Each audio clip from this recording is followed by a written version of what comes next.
Estación Central, confluencia de ideas y expresiones. Estación Central, con la opinión de los expertos. Muy buenas tardes, bienvenidos a su programa Estación Central. Los saludamos con mucho gusto, iniciando hoy martes, donde nos visitan asociaciones, nos visitan también representantes de universidades. Mi nombre es Begoña Lomelí y les doy la más cordial bienvenida a nombre de todo el equipo que hace posible Estación Central. Ya lo sabe, estamos a través de las líneas telefónicas en 3030-5307 y también en el 01800-087-8817. Nos puede contactar también en Twitter en @C7-EstCentral.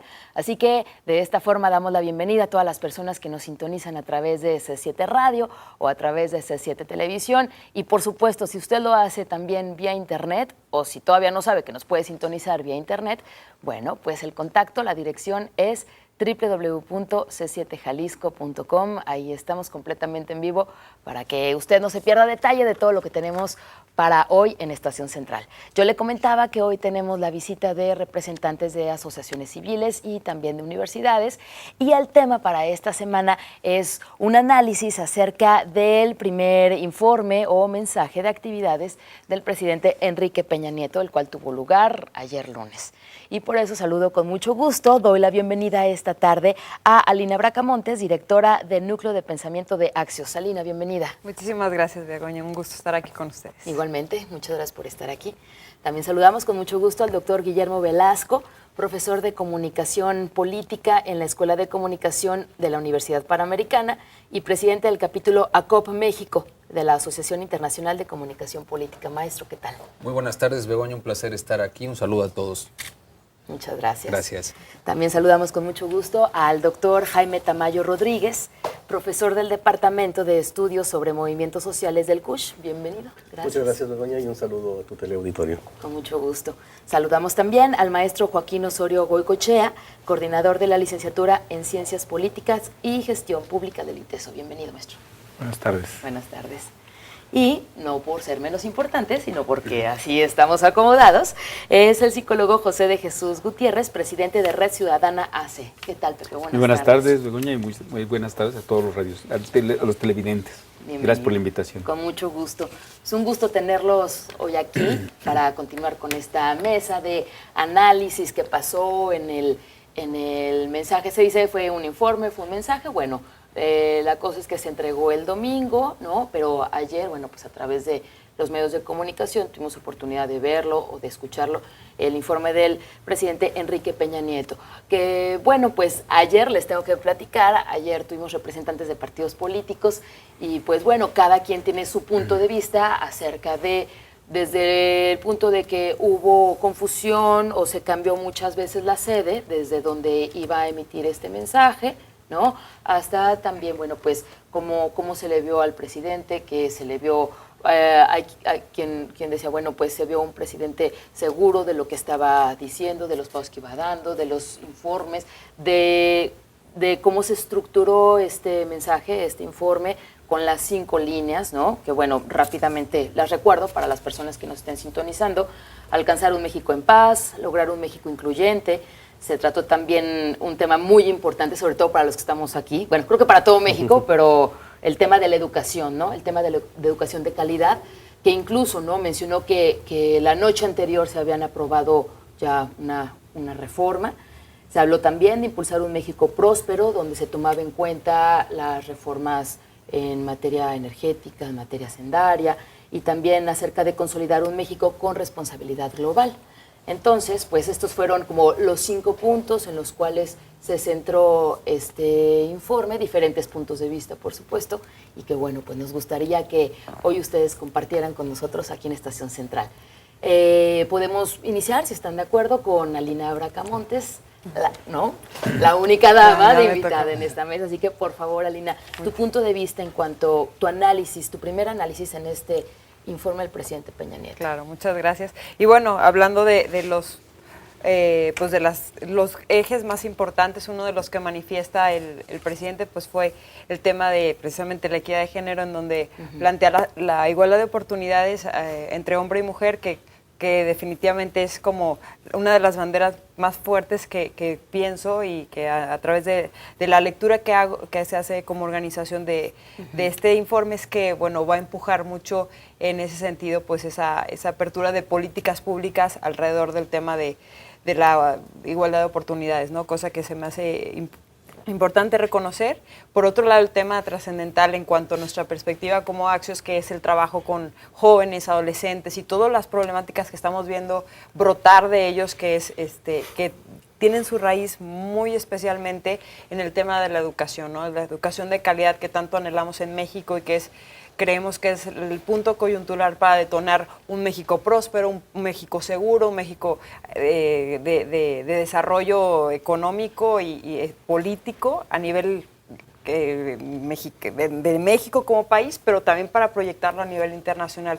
Creemos que, bueno, lo hizo con su razón, porque va tras esa reforma, muy especialmente empujándolo a nivel legislativo, pero bueno, todavía nos quedamos ahí con todo este tema de los maestros, que bueno, está ahí el tema delicado. Sin embargo, creemos que no debe de aflojar en cuanto a lo que ha empujado hasta este momento en el tema de educación de calidad, porque es la base para el desarrollo, en el sentido de nosotros como organización, que nos importa todo el tema de la decisión escolar, el retraso que están viviendo muchos de los jóvenes que no logran graduarse, todo lo que está alrededor de eso, ¿no? Las familias, cómo se ven afectadas, el tema económico, la posibilidad que tienen ellos de recibir mayor remuneración en su trabajo, si terminan secundaria, etcétera. Okay. Entonces, bueno, creemos que ahí esos de los temas más importantes. Sí, definitivamente no se aborda lo suficiente el tema económico, porque también es una realidad. La segunda causa del por qué están desertando nuestros jóvenes es el tema de la problemática económica. Creemos que ahí faltó abordarlo, es indispensable en México tratar de ese tema, y más del tema de la recesión en la que estamos, ¿no? Que hubo ahí temas delicados en cuanto a lo que se presentaba como el futuro cercano y cambió, ¿no? Okay. Eso sería principalmente las observaciones más coyunturales. Y en el tema, bueno, en general no se abordó como el bono demográfico de juventud, que en un momento se habló mucho por otras personas.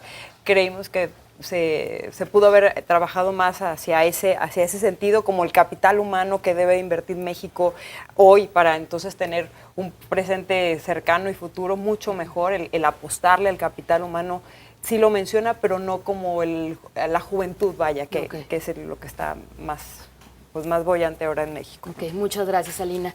Y bueno, pues después de esta primera participación tenemos nuestro primer corte. De regreso comentamos un poquito más, ¿no? Nos quedamos con estas ideas acerca de que se tocó la parte de igualdad de género para políticas públicas. Este es el punto de vista que nos comenta Alina Bracamontes de Axios. Tenemos también líneas para que usted se comunique con nosotros, ya puede hacerlo. Estamos en el 3030-5307 y 01800-087-8817. Vamos al primer corte y regresamos para seguir hablando acerca de este informe, el primer informe de actividades del presidente Enrique Peña Nieto. Confluencia de ideas y expresiones. Estación Central. Regresamos.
Confluencia de ideas y expresiones. Estación Central. Continuamos. Gracias por continuar con nosotros en su programa Estación Central.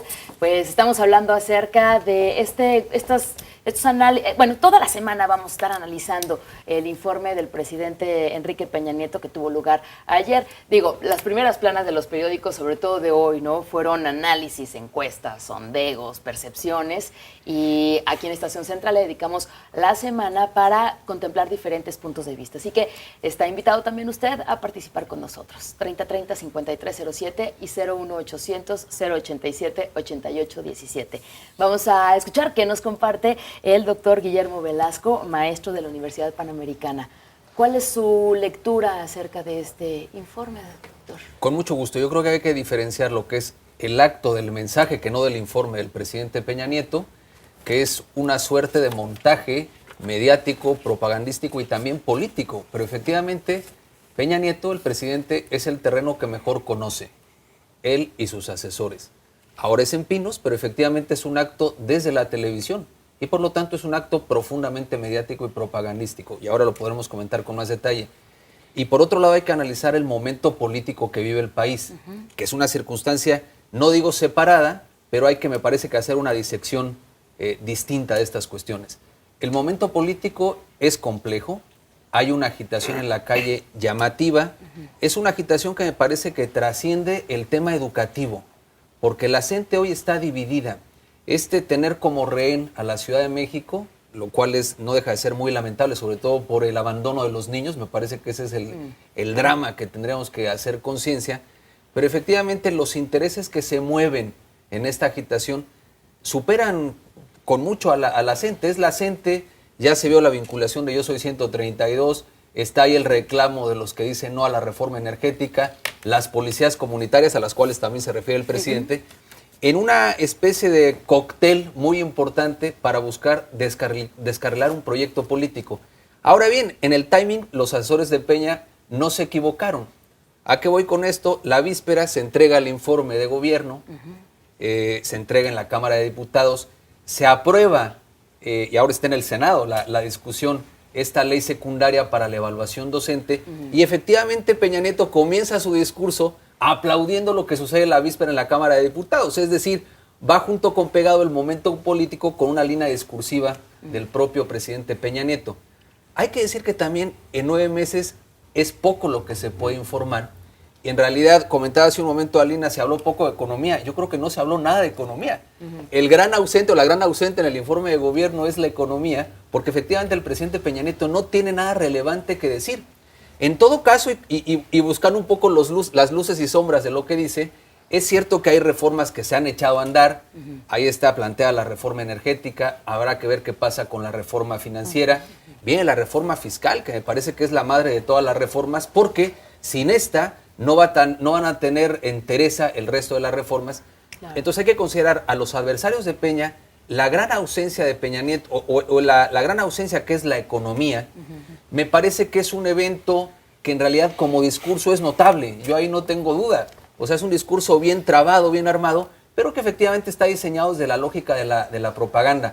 Sale a relucir el Pacto por México, desde luego, porque ha sido, por así decirlo, el gran juguete de Peña Nieto para de alguna manera empaquetar una serie de iniciativas. No digo que no tenga cosas relevantes, me parece que en todo caso es notable que se haya puesto en marcha 24 horas después de que arranca el gobierno del señor presidente Peña Nieto. Pero en todo caso creo que el acto es interesante. Vemos un Peña mucho más asentado en la utilización del teleprompter, que eso es así. O sea, pero tampoco eso no es cosa para espantarse.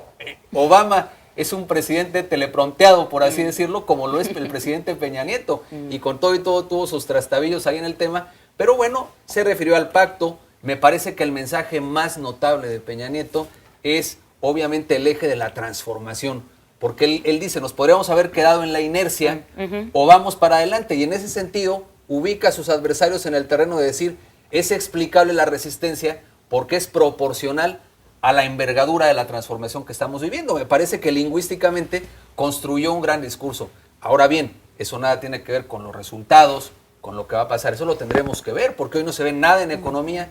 El gran pendiente es la inseguridad en el país, que es una inseguridad creciente, a pesar de las cosas que se digan. Y me parece que además llama la atención que desde el punto de vista de popularidad, Peña Nieto en este primer año de gobierno está por debajo de otros mandatarios recientes que en el primer año tenían un bono democrático y de popularidad mayor. Ahora está empezando. Será cosa de ver qué pasa en los siguientes meses y en los siguientes años. Hoy en realidad es esta suerte de besamanos que ahora se hace distinto porque se hace desde Pinos. Finalmente el presidente se refugia en Pinos y se refugia en el futuro. Porque son pocos los datos desde mi punto de vista que se aportaron datos duros en realidad, ¿no? Ok, muy bien, muchas gracias, doctor Guillermo. Y por favor, doctor Jaime, también su lectura acerca de este primer informe, lo económico, lo de seguridad, ¿no? Que también tocó los temas de las policías comunitarias, o que no debería de haber, que no deberían de existir condiciones para que existan personas que vayan a hacer la labor que le toca a la seguridad pública, ¿no? Por favor, Sí, doctor. Bueno, yo diría que el informe de Peña Nieto, que es un informe de 9 meses, efectivamente, parece el informe de un embarazo culminante, pues es como el parto de los montes, ¿verdad? Parió un ratón. ¿Por qué? Porque realmente no informó prácticamente nada, nos hizo una proyección de lo que él espera futuro. Peña Nieto nos ofrece un país maravilloso, pero realmente no hay un informe. Y lo que hay de informe en los dos temas que tú cuestionas, que tú preguntas, claramente son o falsos o se ocultó la información. Y digo falsos porque él habla de un decrecimiento del 20% en homicidios dolosos y el propio Instituto Nacional de Seguridad Pública, una dependencia oficial, 4 días antes informa que el 2013 tendrá la misma cantidad de muertos que el 2012.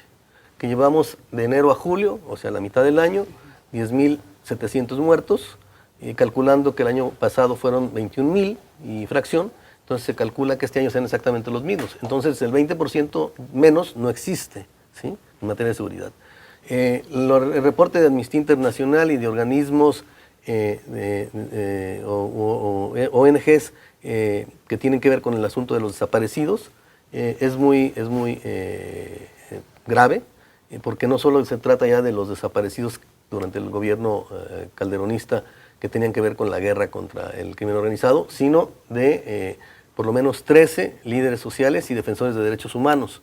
Entonces estamos volviendo al viejo régimen que desaparece, que secuestra, que aplica acciones totalmente ilegales contra líderes sociales, ¿sí? Ya no se trata simplemente de la represión o de montajes como el del 1 de diciembre en el que mandan provocadores, porque eso después quedó comprobado, para que estos muchachos del 132, que digo, si se pudieran caracterizar por algo sería por ser pacifistas, ¿no? Y que aparecen como prácticamente terroristas, y después aparecen los provocadores, las videos donde están platicando con los policías momentos antes, del otro lado de la barrera, ¿no? Bueno, entonces estamos volviendo de alguna manera a esas épocas oscuras. Me parece que en materia de seguridad no hay ningún avance, al contrario, se vislumbra un retroceso. En materia económica se nos ofreció las perlas de la Virgen, esa famosa reforma en la que Calderón le sacó las castañas del fuego a Calderón, la reforma laboral, pues se ofrecieron 500,000 empleos nuevos, ¿no? Y México está sufriendo un paro en el cual prácticamente no descendió, cuando en el resto de América Latina hubo un descenso, ¿sí? Entonces no está resultando esas reformas. Se nos ofrece un futuro promisorio en la economía con las reformas energética y fiscal. Un informe también reciente de hace unos 2 o 3 días nos señala que los ingresos del Estado en materia del IVA descendió en un 7%. La reforma fiscal fundamentalmente es incrementar el IVA, no tienen una visión más a fondo. Entonces eso también nos demuestra que lo que ellos nos ofrecen no parece, en este caso el presidente, no parece ser real, ¿no? El México incluyente, bueno, pues yo lo veo muy poco incluyente y muy poco transparente, por cierto, también se habla de transparencia el señor presidente, y encontramos que en la Secretaría de Gobernación se dieron instrucciones para todas las dependencias, no sé si eso llegó hasta acá, en todo lo que se refiere a noticias relacionadas con el crimen organizado, muertos, etcétera, solamente se pueden ser autorizadas por el secretario de Gobernación o el subsecretario de Normatividad, ¿sí? Entonces se está cerrando, y lo mismo pasó en la Procuraduría General de la República, o sea, se está cerrando el acceso a la información. Por otro lado, el subsecretario de Gobernación recientemente, ahora con las reformas, dijo, y supongo que no fue un lapsus, que era un gobierno reformista el de Peña Nieto, y que las reformas no estaban a debate, dijo, ni a chantaje, a debate. Es decir, si en este país no se pueden debatir las reformas, entonces ¿en dónde estamos? ¿Cuál México incluyente? ¿Cuál democracia? ¿Verdad?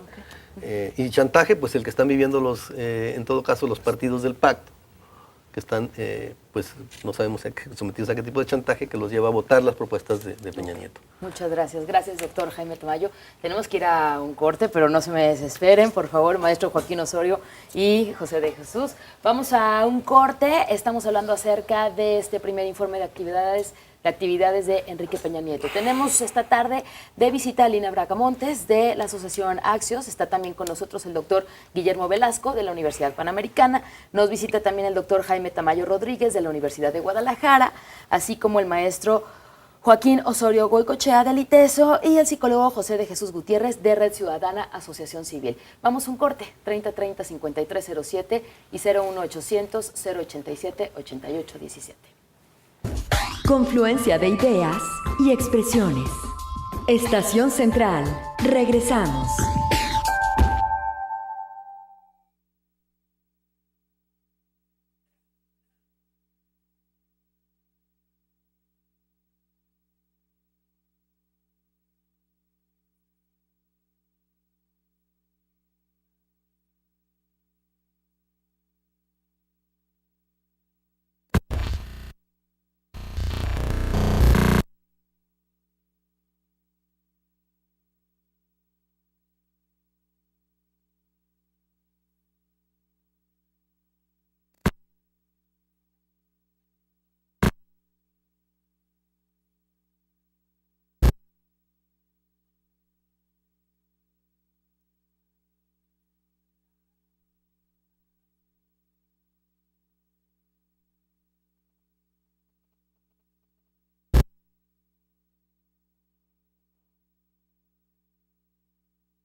Confluencia de ideas y expresiones.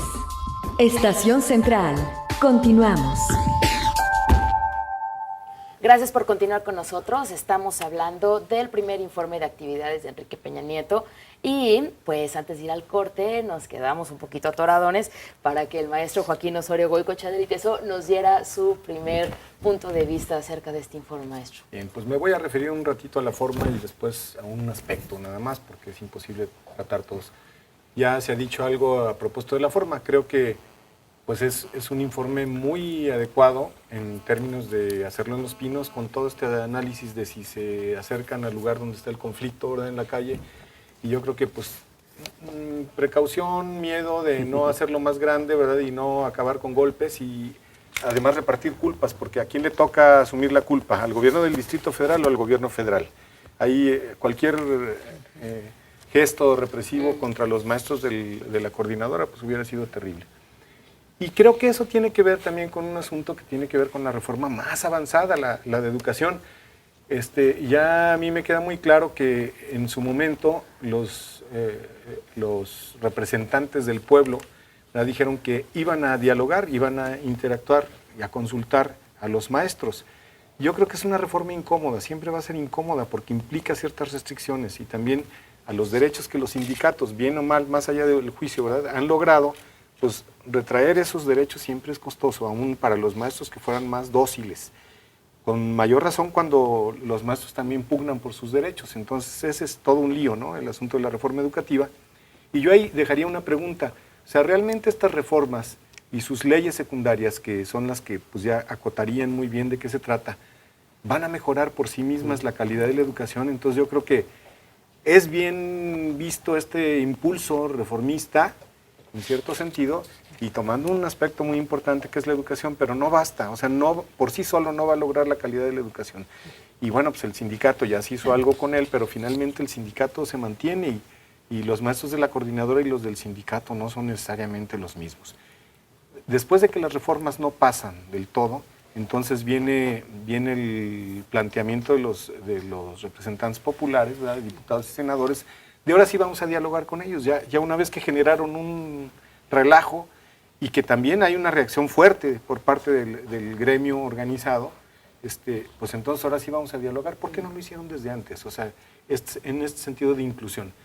Sin duda, pues hay que tener una directriz y claridad en lo que se quiere proponer, y la evaluación pues obviamente es difícil. A quien integras y a quien sacas del sistema es muy difícil, pero bueno, yo creo que podrían haber llegado a una deliberación en donde, bueno, pues no todo lo saca el gobierno y no todo lo saca el sindicato. Sin embargo, no estamos muy acostumbrados a esas cosas. El segundo punto de la forma creo que tiene que ver con esto que ahorita platicábamos, de volver un poco a los viejos rituales, pero con novedades, ¿verdad? Ya decía Guillermo, bueno, pues es el escenario armado en Los Pinos, en la casa del propio presidente, para evitarse problemas, que sea el Congreso, pues donde está la representación del pueblo, donde se debería de informar, o bueno, pues ya es costumbre ahora la entrega del paquete del informe, y bueno, pues un mensaje político, y aquí yo creo que no acaba de ser del todo un mensaje político, pero tampoco acaba siendo un informe consistente.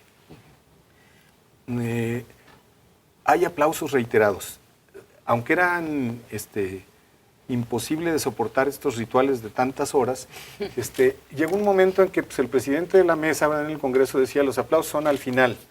Y ahora nos dimos cuenta en este ritual pues, que los aplausos eran cada vez que decía algo medianamente contundente o bien armado en el discurso, y entonces aplausos y aplausos y aplausos. Entonces tienes un lugar a modo, un público a modo, y todo es hermoso, ¿verdad?, en este informe. Y entonces yo me preguntaba, bueno, ¿de qué está informando? Y cómo es que procedió para ver qué logros hay. Y en ese sentido me parece a mí que hay en ese impulso reformista un decir de qué cosas están trabajando, pero siempre nos queda todavía el que esas reformas son inconclusas. La más avanzada es la educativa, pero finalmente tampoco está cerrada ya. Y el anuncio de las otras reformas, ¿verdad?, en donde ya veíamos que esta reforma fiscal y la energética, yo creo que la energética todavía va a ser la que más problemas va a generar, y ahí está en riesgo el pacto, porque no hay posiciones, son las posiciones creo que más divergentes en torno a este asunto de la reforma energética, donde además el énfasis se ha puesto en el petróleo, no en lo energético, ¿no?, en términos generales. Y bueno, con el anuncio de que nos va a salir más barata la luz y el gas, la gasolina, pues con eso ya es así como lograr un poquito la simpatía de la población, a abrirnos un poquito. Y bueno, pues hay posiciones desde las más conservadoras hasta las más grandes. Nadie cuestiona que a lo mejor Petróleos Mexicanos debe de tener una reforma administrativa interna, pero es otra cosa distinta al asunto de una reforma energética. Y por último, quisiera yo referirme al asunto de el combate a la pobreza, que se queda en una política de hambre cero, que al final de cuentas es una política asistencial.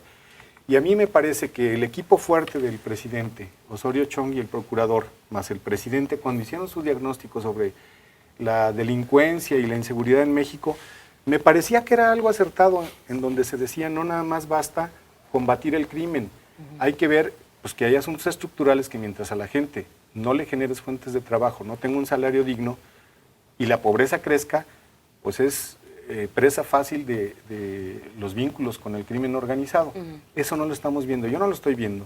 O sea, Hambre Cero es un programa asistencial que le das de comer, hay una carencia importante, hay que dar de comer a la gente, pero lo otro no se está generando. Ok, muchas gracias. Gracias, maestro Joaquín Osorio. Y por favor, José de Jesús Gutiérrez, presidente de Red Ciudadanas, la lectura que tú das a este primer informe. Sí, bueno, primero hay que diferenciar que una cosa es el mensaje y otra es el informe. El informe al que la gran mayoría de la población no tiene acceso, muchas veces la gente no tiene tiempo, no sabe cómo localizar la información y bueno, ahí hay un desfase entre lo que dice y lo que se informa de la actividad, ¿no? Por otro lado, hay que hablar de que efectivamente no fue un informe de un año, fue un informe de 9 meses. Y luego también agregaría que para poder hacer un análisis justo, adecuado, de un informe de trabajo de estos 9 meses, habría que considerar varios elementos. Primero, los grandes problemas y las necesidades del país. Y segundo, la responsabilidad que le toca de acuerdo a la ley, a las atribuciones que tiene el presidente y cómo debe abordar los problemas y las necesidades. Otro elemento para poder evaluar el informe tendría que ser todo lo que se prometió en campaña y lo que se dijo que se iba a hacer y lo que se hace o no se ha hecho. Otro elemento muy importante es la percepción que tiene la ciudadanía sobre los grandes problemas nacionales y cómo los ha enfrentado el gobierno. Entonces, en ese sentido, a mí me parece que sí tendríamos que analizar a partir de estas limitantes y por el tiempo, de ver qué se ha trabajado, ¿no? A mí me parece que efectivamente hay grandes problemas que había una gran expectativa para poder atender. Por ejemplo, uno, la cuestión del empleo. En el país requerimos 1 millón de empleos al año para poder abordar toda la población todos los jóvenes que se van incorporando a la población económicamente activa y que a mí me parece que ha sido un desastre, ese ha sido un gran problema. E inclusive se presentan informaciones o posturas verdaderamente vergonzosas, como la que tuvo el presidente del Instituto Mexicano de la Juventud, que decía que los jóvenes no tenían por qué tener un futuro sombrío, que al revés, debían estar felices, ¿no? Cuando estamos viendo que hoy el joven, inclusive con mayor escolaridad, tiene más dificultades para incorporarse. Hay que reconocer que en el país se ocupan 1 millón de empleos y estamos generando menos de 600,000 empleos. Y de esos, inclusive con la reforma laboral, que no fue de la presente administración, fue de la anterior, pero que ya se está operando, bueno, encontramos empleos piratas, ¿no? Empleos temporales, mal pagados, sin prestaciones, y que ahí en un contexto de una cultura del consumo exacerbado, entendemos perfectamente por qué muchos jóvenes se están incorporando a la delincuencia, ¿no? Y ya no nomás los jóvenes, los niños también, nuestros adolescentes, ¿no? Por otro lado, en la cuestión educativa, efectivamente, a mí me parece que es insuficiente las propuestas que se han generado para hacer una gran transformación de la cuestión de la educación en México. A mí me parece que sí es importante evaluar a los maestros, pero me parece que también es importante evaluar en qué condiciones están trabajando. Por ejemplo, aquí en la Secretaría de Educación Jalisco se reconoce que el 70% de los profesores están tronados, con problemas de ansiedad, con problemas de depresión, donde no tienen condiciones para educar adecuadamente a nuestros niños, ¿no? A mí me parece que también, ahorita que se hablaba de la cuestión de equidad de género, me parece que siguen avanzando una política en contra de las mujeres. El número de feminicidios en el país está incrementando. El fin de semana daba cuenta a los medios de comunicación de cómo inclusive han sido agredidas las mujeres. En Chihuahua, por ejemplo, están apareciendo fenómenos como el de Ariana la Vengadora, donde víctimas de mujeres que salen de trabajar de las maquiladoras están siendo agredidas sexualmente, por ejemplo, ¿no? Me parece que en la cuestión de la seguridad no hemos avanzado.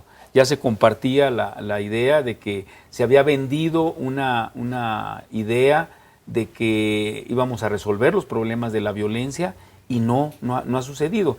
Es más, se están planteando todavía situaciones de combate a la delincuencia desde cierta perspectiva, pero se hace poco en la cuestión de la prevención. Hay temas también muy importantes, como sería el desarrollo urbano, la cuestión del medio ambiente, los derechos humanos, que ya se tocaban también. También en ese sentido vamos para atrás. En la cuestión de la protección a un periodismo crítico, que también México sigue posicionado en los lugares principales en el mundo de más peligro para los periodistas, que gracias a eso es que nos enteramos de muchas cosas que suceden en el país, ¿no? En fin, me parece que hay un gran sinnúmero de temas que tendríamos que abordar críticamente, ver los avances, aunque también repito que no sé hasta qué punto sea justo, porque va muy poquito tiempo, 9 meses. 9 meses, pero al menos en la perspectiva, en lo que se avisora, creo que inclusive se vio a un presidente envalentonado, donde dice que este mismo año saldrá la reforma energética y que también como se comentaba, que con consenso o con el consenso, sin el consenso de las minorías, hay que ver cómo se interpreta eso a las minorías, ¿verdad? Y yo creo que entonces sí tendremos que estar muy atentos a lo que sigue con esta actual administración. Muy bien, muchas gracias, Pepe. Tenemos que ir a un corte, de regreso tenemos llamadas y pues más donde abundar acerca de este informe, mensaje, pues ahora sí que, ¿cómo le podemos llamar, no? 3030-5307 y 01800-087-8817. Vamos al corte. Confluencia de ideas y expresiones. Estación Central. Regresamos.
Confluencia de ideas y expresiones.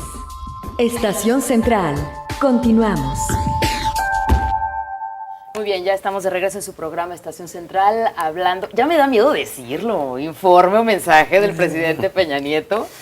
Bueno, pues es lo que vamos a analizar durante esta semana aquí en Estación Central. Tenemos llamadas para que, por favor, pues respuestas para nuestros televidentes y radioescuchas. Gloria Romero de Atemajac dice, el informe estuvo como de costumbre, fuera de realidad.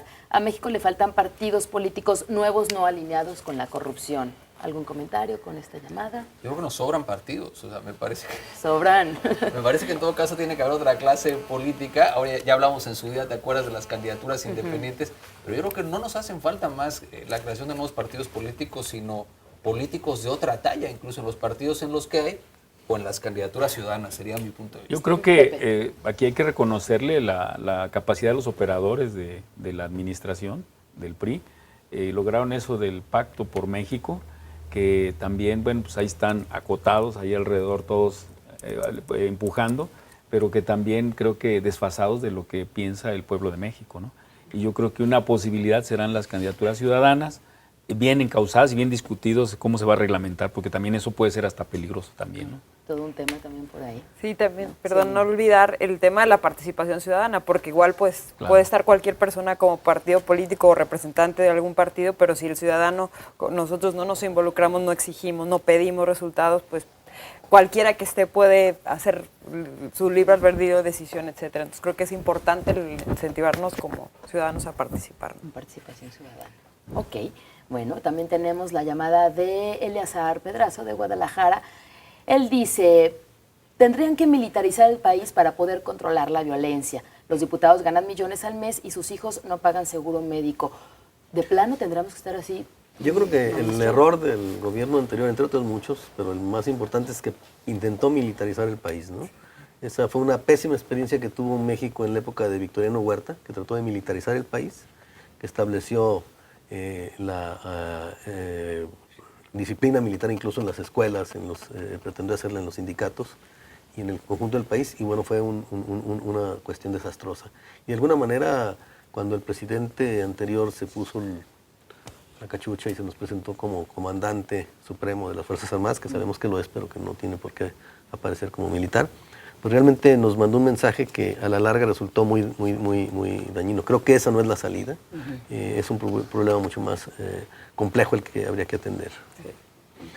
¿Alguien más quiere dar respuestas? Definitivamente concuerdo con el doctor, y en especial empujaría un poco más el tema que abordó mi compañero en el tema de la prevención, o sea, del trabajo en el capital humano de jóvenes, en realmente apostarle al desarrollo de habilidades para la vida, en una educación de calidad y el desarrollo en sí de otra calidad de mexicanos que queremos construir un mejor país. Creo que ahí sería el tino para no llegar a una cuestión de militarizar un país. Es que es el cumplimiento de la ley. O sea, a mí me parece que no es militarizar, sino sí vivir en apego al Estado de Derecho.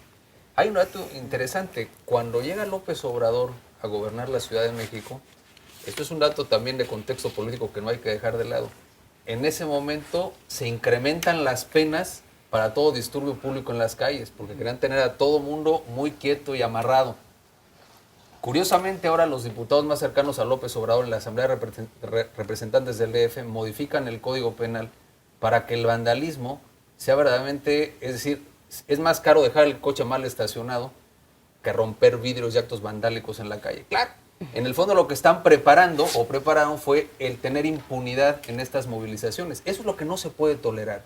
Me parece que ese es un país que tiene que ser de libertades, de libre expresión, pero efectivamente de apego a las leyes. Por eso tampoco se justifica el hecho de las policías comunitarias. A mí siempre me ha llamado la atención porque estos que dicen que van a defender a sus pueblos, de pronto aparecen con armas de uso del ejército, que mi pregunta es, ¿quién los financia? ¿De dónde salen esas armas? ¿Y por qué estos después van a la Ciudad de México a protestar contra la reforma energética? Cuando teóricamente estaban para defender a las comunidades de la ausencia, hay que decirlo, de la autoridad. También es cierto. Claro. O sea, cuando están abandonados efectivamente, pero yo ya no veo que sean tan genuinas, dado que después se van sumando a las huestes del ataque anti-Peña. Y ojo, yo coincido aquí con lo que ha planteado Jaime en el sentido de las grandes ausencias en el mensaje de Peña Nieto. Pero me parece que aunque Peña Nieto lo hubiera hecho muy bien, habría esa efervescencia política en la calle por sus adversarios políticos. Cuando Calderón recién comenzaba, que no había ni siquiera logros, evidentemente López Obrador y su gente tomaron la calle en un campamento de 3 meses. Entonces a mí me da la sensación que también hay que entender que en la batalla política, en donde cruza lo electoral de cara al 15 y al 18, esto ya empezó con todo. Estos son golpes también contra el jefe de gobierno de la Ciudad de México, porque claro, el pleito entre el PRD es brutal para ver quién va a ser el candidato y lógicamente este desgaste en la calle le pega a Mancera de manera brutal. Y la pregunta es, ¿quién está orquestando este movimiento tan virulento? Porque con o sin la ausencia de Peña, que es notable, también hay que decir, lo que está haciendo Peña Nieto da pie a eso y más. Pero hay que verlo también en código político, porque me parece que de otra manera, ¿no? Claro, lo que pasa es que, por ejemplo, en el asunto de los maestros, ¿dónde hemos visto a Chaufet? Entonces, yo digo, bueno, si las policías comunitarias, claro, no se justifica, pero si no hay Estado de Derecho, entonces, pues, ¿qué es lo que vamos a hacer? Si hay maestros marchando en la calle y el secretario de Gobernación y el secretario de Educación no los atienden, pues entonces no nos quejemos. Sí, yo creo que un elemento muy importante es precisamente que no se habló, fue también de la corrupción del aparato judicial, porque también eso es lo que nos está llevando, o sea, esa es una situación, también una política sin reconocer todo el problema de la ineficiencia y la corrupción de los cuerpos policíacos. También me parece que es importante ahí reconocer que las políticas públicas a veces se desarrollan de forma independiente, no transversal, no bien pensadas, no bien fundamentadas. En el caso, por ejemplo, de la educación se toma una serie de medidas, pero se deja de lado otra discusión donde están, por ejemplo, las canonjías de todo el Sindicato Nacional de Trabajadores de la Educación. Si bien el Bester se fue a la cárcel, pero la situación del sindicato está igual. Entonces son situaciones que no se tocaron. O peor. En ese sentido, me parece que es precisamente esas condiciones un caldo de cultivo para que aparezcan en una situación de inseguridad. El ciudadano cada día está más preocupado por su seguridad, no puede transitar en la calle, y en ese sentido aparecen las policías comunitarias ante una ineficiencia del aparato policíaco, de la corrupción del aparato judicial, que tendría que entrar ahí el gobierno federal y también de la mano, porque esto también no nomás es del Ejecutivo, del Legislativo y el Judicial, ¿no? Ok, gracias. Yo estoy, perdón, Maestro Jaime. no, adelante, Sí, perdón. bueno, sí, yo creo que aquí efectivamente un factor fundamental es ese vacío, ¿no? Yo estoy de acuerdo que lo ideal es el Estado de Derecho, pero en este país no existe el Estado de Derecho. Este es un país que se acerca a la idea del Estado fallido. ¿Y qué quiere decir esto? Pues que buena parte del territorio nacional no está ni siquiera bajo la soberanía del Estado mexicano. Hay zonas controladas por el crimen organizado y eso está ya muy documentado. Y esto obliga también a veces a la ciudadanía a suplir esas deficiencias de un Estado que no está presente. Ha habido sociedades pequeñas, comunidades que han sido esclavizadas, ¿sí? Y el Estado no se ha hecho presente hasta después de mucho tiempo. Entonces ellos necesitan defenderse. La autodefensa no es un invento reciente, es algo que ha estado presente durante muchos años en México y que ha sido precisamente consecuencia de actos de autoritarismo y de violencia y represión desde las autoridades estatales y los caciques, como fue en Guerrero. Es decir, Lucio Cabañas y Genaro Vázquez no se fueron de guerrilleros desde un principio, fueron respuesta a la represión que vivían por parte de los gobiernos o del gobierno de Aburto Caballero en Guerrero, y que los fue empujando al final a convertirse en un grupo, primero de autodefensa y luego un grupo guerrillero. Es decir, son ausencias del Estado y son acciones de violaciones de los derechos de los ciudadanos desde el propio Estado, lo que provoca que existan este tipo de agrupamientos, ¿no? Y el otro elemento que nos explicaría también el asunto del magisterio oponiéndose a las reformas es que sí, es cierto, están afectando sus intereses, pero están afectando también sus derechos laborales que fueron aceptados por una instancia que era el patrón y que incluso promovió la corrupción, que es el propio Estado, por un lado. Y por otro lado, se le quiere pedir a los trabajadores mexicanos, incluyendo a los profesores, a los maestros, que tengan la responsabilidad de los profesores del primer mundo, pero un profesor en este país gana menos de 200 pesos al día. ¿Sí? ¿Eso qué quiere decir? Que gana lo mismo que una trabajadora doméstica, y con todo el respeto al trabajo doméstico, claro, pero bueno, la formación entre un profesor y una trabajadora doméstica, y un policía gana el doble o más. ¿Cómo es posible que un policía gane más que quien está formando a los estudiantes, a los jóvenes, al futuro de México? Entonces les exigimos lo que no les damos, ¿no? Entonces yo creo que una reforma debe de incluir de entrada un cambio en estas cuestiones. Okay. Doctor Guillermo, y Muy con su rápidamente, aportación terminamos.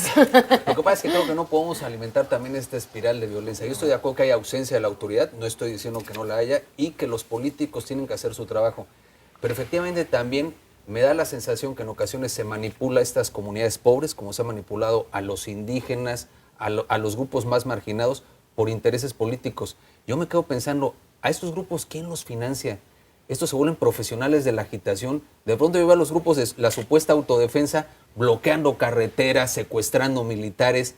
Entonces, sin decir que no hay una presencia o una ausencia de la autoridad, me parece que de alguna manera tiene que imperar la ley, porque de otra manera vamos a estar realmente en un entorno de anarquía brutal, en una espiral de violencia incontrolable.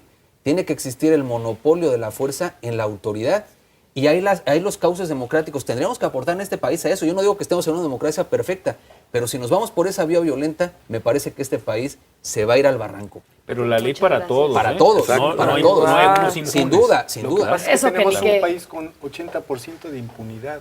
Y entonces, 97 según lo algunos mismo, estudios lo mismo del Instituto de Transparencia que la Internacional. gente que cometa excesos, que el crimen organizado. Si mi vecino está yéndole muy bien y no se va al bote, pues yo empiezo a Es actuar que como es mi parejo, vecino. yo creo que Claro. es parejo el tema. Una cadenita. Incluyendo diputados, senadores, Para todos, gobernantes, presidente. porque ahí Pero está en el marco de documentado. las ¿no? leyes, porque si no Claro. esto me parece que no tiene Pero es lo también, que no hay. nada más Pues nos tenemos que un despedir. último elemento. Ya salieron, por ejemplo, el caso de Raúl Salinas, ¿no? Bueno, podemos proponer un ¿Cuál es? tema de estos para otra Eso semana. da ¿Cómo ven? para otra mesa. Yo les agradezco que hayan venido, cada uno de Gracias, ustedes, Begoña. hoy a Estación Central a hablar acerca del mensaje, informe, de todo lo que tuvimos ayer con el presidente Enrique Peña Nieto. Seguiremos hablando de esto toda la semana y bueno, pues yo les agradezco nuevamente haber venido. Gracias. Gracias. Gracias también a Buenas usted tardes. por habernos sintonizado aquí en Estación Central. Nos vamos, lo dejamos con la mesa, si no me equivoco, ¿no, verdad? Nos vamos con la mesa. Es Álvaro Avita. Que pase muy buena tarde. Gracias. Estación Central. Confluencia de ideas y expresiones. Estación Central. Con la opinión de los expertos.